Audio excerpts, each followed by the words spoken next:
Gordo's Backyard Tingerers, welcome back. Just one of my little other hobbies I do is I actually fly aeroplanes. I can fly, your basic Cessna 152, 172s. I'm endorsed in. It's all pretty good stuff. If you guys, whoever watching this, I just thought I'd show you this. I will get some video of actually in action, probably Sunday, because I'm doing a little flight in a 152, beautiful little plane, out of Jandakot. But look, if anyone is ever interested in flying in WA, out of Jandakot, or wants just a little TFR, school I learned in back in 2003, when I first started flying, was Air Australia. Good crew, good bunch, and an original owner. Original owner started it back in like the 90s.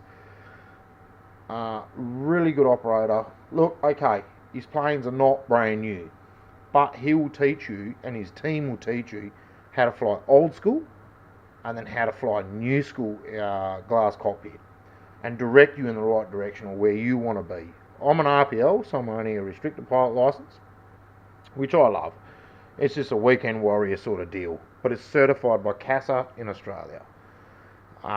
Still the same requirements pretty much as a PPL, but you really don't have the nav stress and the nav duration to it. But you can advance and do a nav, an adaptance to it, or an endorsement, followed by CTA. So look, just going through what I've got here, is I've just got the Air Australia International Flight Training Manual, which pretty much is what I bought a few years ago. He's only just come out with this. It's in PDF format, and you can print it off. He will print it off. Obviously, there's going to be a charge. But look, all jokes aside, it is the best thing that I've come across. Very well illustrated, as in like flying. It will teach you the basics from a fixed control to navigation. Look, I'm only just doing a quick prep flight at the moment, ready for Sunday. I haven't flown in about 3 to 4 weeks. One, to keep currency within every 90 days, is you've got to perform certain procedures.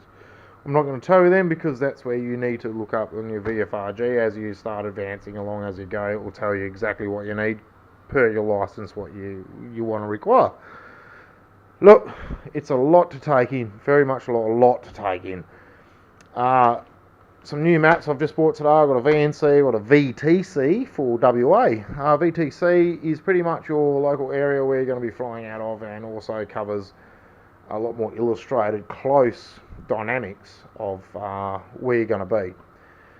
Me personally, I've been flying around WA now for, especially around Perth, within the Perth region now since 2003, so it covers a training area out of Jandakot, as well as the northern suburbs of Jandakot, from Jandakot.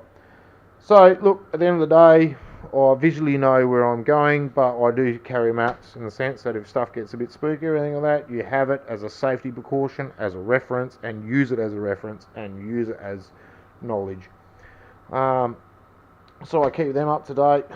I've just bought a new current Ursa today, so I've actually just been tagging and bagging Jandakot, Rottnest, Murrayfields and Serpentine, which are pretty close regional areas. Just in the event that something does happen, I can quickly use it as a reference in flight and go, this is the procedures, what I need to do to land on that.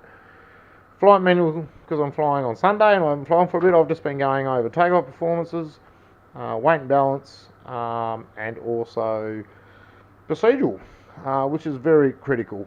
I think procedural is more critical than weight and balance and all that sort of stuff, is in the sense that, well, PFLs, engine failures, that you need to know.